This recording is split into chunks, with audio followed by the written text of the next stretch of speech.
KVGC News Time, 7 minutes after the hour. Well, topping the news today, fire crews worked through the night on a vegetation fire that started about 12:30 yesterday off of Electra Road and Highway 49 here in Amador County. At the peak of the fire, over 45 ground personnel, I should say, engines, water tenders, helicopters, hand crews, dozers, and air tankers were used to battle the 10.25 acre fire. The fire was called 100% contained by about 5 o'clock last night. No structures were destroyed, no structure damage reported. There was one minor injury to a firefighter.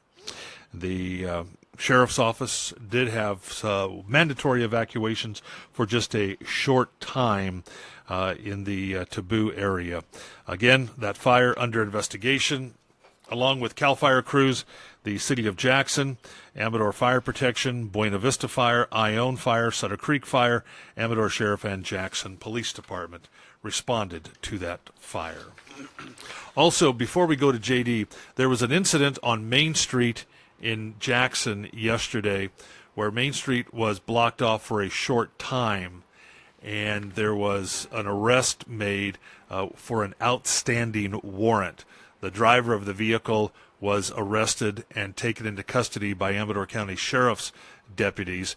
His passenger was talked to but was let go, but the Sheriff's Department did have the man's vehicle towed, and traffic on Main Street was slowed for a short time yesterday, right in front of Sue's shop, actually, while that incident unfolded. But again, that was for a felony warrant arrest. They had been looking for the suspect that was arrested for some time. Sheriff's deputies located him and stopped him here on Main Street and arrested him. Well, what was to be a celebration of the North Star Independent Study Program before the Amador School Board was instead marked by sadness as the death of one of the program's longtime teachers was announced yesterday. Officials announced the death this week of North Star teacher Doug Turner due to a brain aneurysm. Turner, 72, had been a teacher with the school district since 1991 in a variety of positions, including Court School, Independence High, and the Independent Study Program. School Board President Susan Ross called Turner a gentle, kind, and dedicated teacher who cared deeply for his students and colleagues. The North Star program was scheduled for a Spotlight on School presentation before the board last night, in which students and teachers give presentations on their school site and the site's activities. Well, this presentation was postponed due to Turner's death. In other business, the board reviewed the district's anti-bullying efforts and adopted revisions to the district's policy for English as a second language students.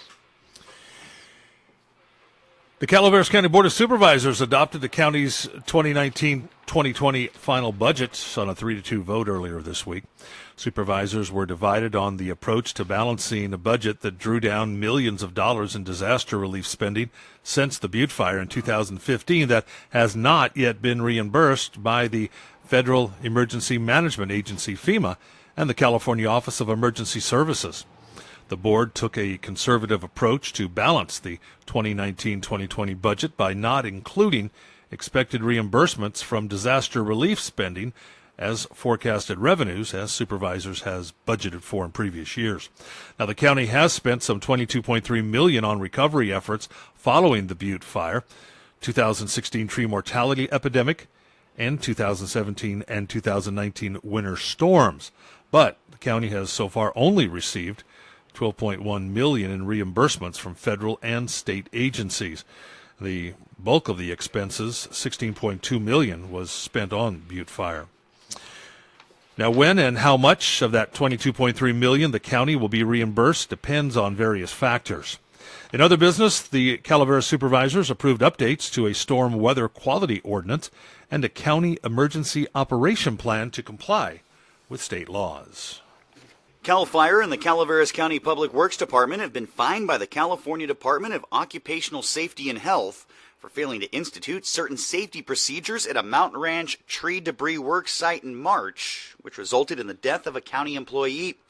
Cal OSHA has issued a total of $72,000 in citations following a 6-month investigation into the Doster Road and West Murray Creek incident, where Ansel Bowman was crushed by a log rolling downhill while assisting a crew with a wood chipper. The citation states the employers failed to assess the hazards of the work site on Doster Road and that a qualified tree worker had not conducted a job briefing before the job began. CAL FIRE and Public Works were penalized separately with $18,000 citations for both violations, totaling $72,000. Both agencies have 15 working days or until October 9th to file an appeal or pay the penalty. And a suspect was jailed on a $75,000 bail after an alleged attack with a metal socket wrench. According to Calavera Sheriff's Office, around 10 o'clock Tuesday morning, deputies were dispatched to Mark Twain Medical Center in San Andreas to the report of a local resident, a 53-year-old female, being treated for an alleged attack in which she received minor to moderate injuries to her head and body. According to the victim, while she was walking home from the Dollar General store by the corner gas station, 41-year-old Jessica Wilson of West Point pulled up in a car. After getting out, Wilson allegedly rushed up behind the victim, struck her with a closed fist in the head and upper body. Then at one point, with a metal socket wrench in her hand, the suspect began striking the victim with it, keeping up the attack after she fell to the ground. When deputies contacted Wilson later that day, she explained that she thought the woman was going to steal from her. The subsequent search turned up methamphetamine in Wilson's possession. Wilson was booked for felony assault with a deadly weapon, not a firearm, and battery with serious bodily injury, possession of meth, and for an outstanding misdemeanor warrant.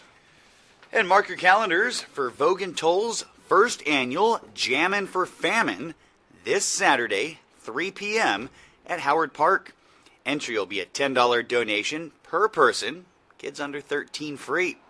There will be live music, raffle, food, beverages, and more, with all donations and proceeds benefiting the Amador County Interfaith Food Bank.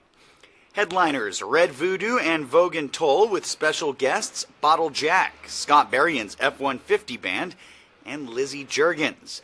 The event will be emceed by local comedian Gavin Myers. Again, gates open this Saturday, 3 p.m., Howard Park, for this picnic-style, family-friendly event. Come on out to Jammin' for Famine for an evening of fun while supporting the community.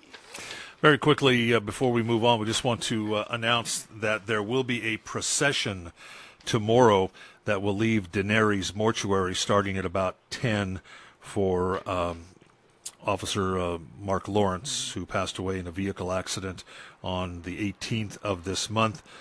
Mark's services are at 11 o'clock tomorrow at the Church of the Nazarene. There will be a procession again that will begin on Broadway Street at Daenerys and lead up to the church tomorrow. Well, that wraps up a look at local news on this Gold Country Thursday morning from the KVGC News Center. I'm JD. And I'm Jim Geedy reporting. Remember, for the latest news, traffic, and weather 24 hours a day, you can always visit our website. That's kvgcradio.com.